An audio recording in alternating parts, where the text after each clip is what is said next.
Welcome back to the data science program. Till now, we have covered operators and input function in the previous videos. So today in this video, we'll write two programs and we'll be using the operators and the input function under that. So I'll take you guys to the Google Colab notebook.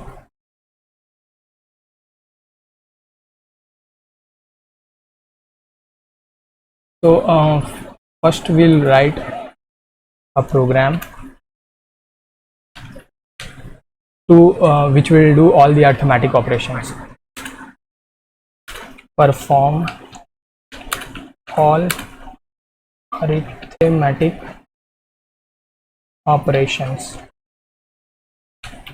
So for that we'll take one variable a equals to, and we'll take the input int, because it has to be in integer form, int input, and then int input, and then we have to take enter first number. Then we'll create one more variable b equals to int input, enter second number. So after taking two inputs, we'll create one more variable c equals to a plus b, and now we'll print c. In Python we can reuse the variable, so we'll create c again and equals to a minus b, and again we'll print c, and okay, and now c equals to a into b, and then we'll print c again, print a divided by b, and print c equals to a divided by b, and then we'll print c.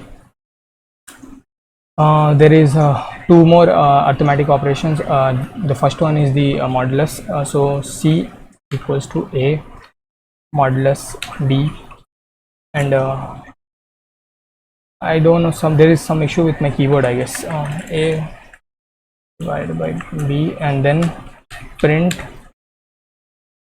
c again, and then c equals to a integer division b, and then again we have to print c. So these are the arithmetic operation. These are the operators: plus, minus, multiplication. So we just have to provide two numbers, and it will calculate all these operations and it will give us the output. So I'll just run the cell. So you can give any number of your own choice. So suppose we are giving a equals to 900 and b equals to 25. So now we will calculate all these values. See, a plus b, 100 plus 25 is 125, 100 minus 25 is 75, 100 into 25 is 2500, 100 divided by 4 is 4. Then in modulus will give 0 because there is no remainder, and then integer division will give us 4. So that's about using these arithmetic operators. Now we'll study one more program. We'll write one more program here, program to calculate the sum of three numbers. So here what I'm trying to say is, suppose we are giving two number as 1, 2 and 6. So we have to write a program where it will take all these three numbers individually, 1 and then plus 2 and then plus 6. Suppose we are giving 126, then we should get the result as 1 plus 2 plus 6. That means 9. So I'll just I'll just create a variable a equals to, we will take d equals to int input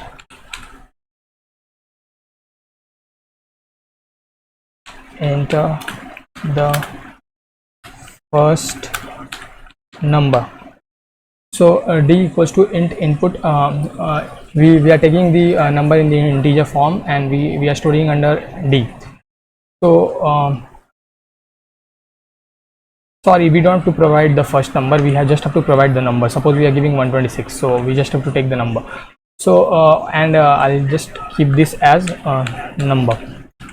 So number, we are taking the number, and suppose we are taking 126 as the number. So here what we have to do is we have to take 6 first and store it in a variable, then we have to extract 2 and keep it in a different variable, and then we have to extract this one and store it in a variable, and then we have to add all these 3 variables so that we can get the sum of these 3 numbers. So what should we do now?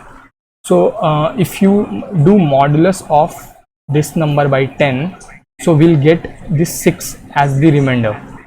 So we'll create a variable by the name of e equals to and number modulus 10. So when we do number modulus of 10, we'll get 6. I'll just write a comment. There is some issue with my keyboard, so sorry about that. So here if we do modulus, we'll get 6, or rather I should write extracting 6. So we have 6 in the variable e. Now we don't need this 6. Under this number we need only 1 and 2, we need only 12 because we are done with the 6. So what should we do? Again we should do integer division. So when we are doing the integer division, we'll get 12 and this 6 will not be included. So number equals to then number integer division by 10. So integer division takes you back to the previous number. Suppose we are getting 12.6 when we are dividing it by 10. So 12.6, it will take you back to the previous integer. So 12.6, it won't take you to 13. We are getting 12.6 here when we are doing the integer division. Number 126 dividing it by 10, we are getting 12.6, and it will take you back to the previous number, which is 12. So we'll get 12 here. So now the new the number stored inside number is 12. So here I'll write one more, number equals to 12. Here we have 12 inside number. So now we have 12. So now what we should do, we should create one more variable, f equals to, and then number modulus 10.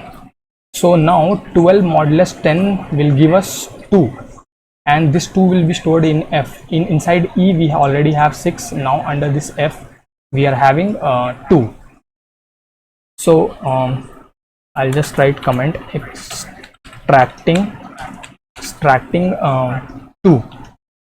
extracting 2. So now we have 6 inside e and 2 inside f. Now we have to do number equals to number modulus integer division 10.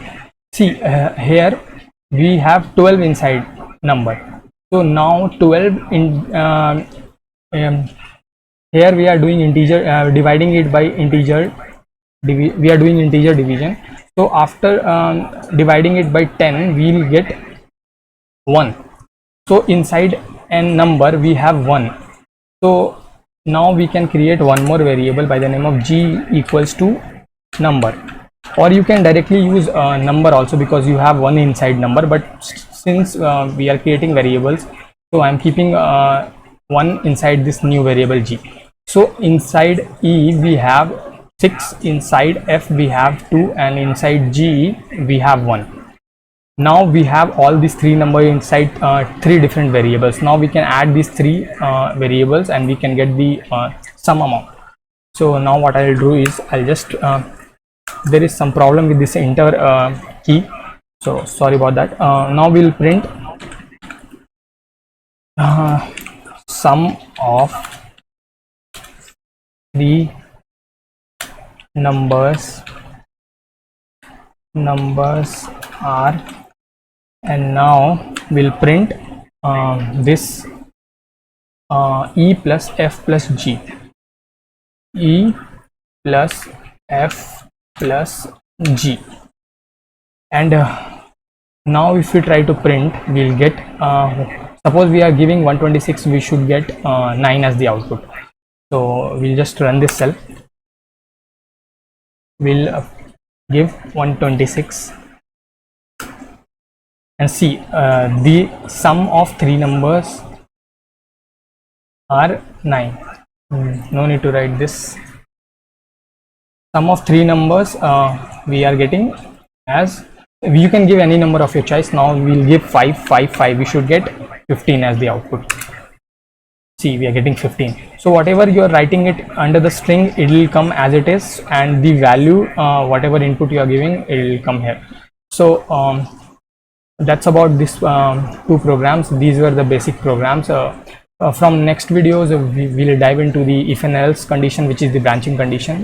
Till now we have covered operators and different small topics of Python. So that's about this video. Hope you guys like this video. You just do one thing. You just after watching this video, you just code and do it for like 1 or 2 times, and then you will have a proper command on Python. So thank you for watching this video. Thank you.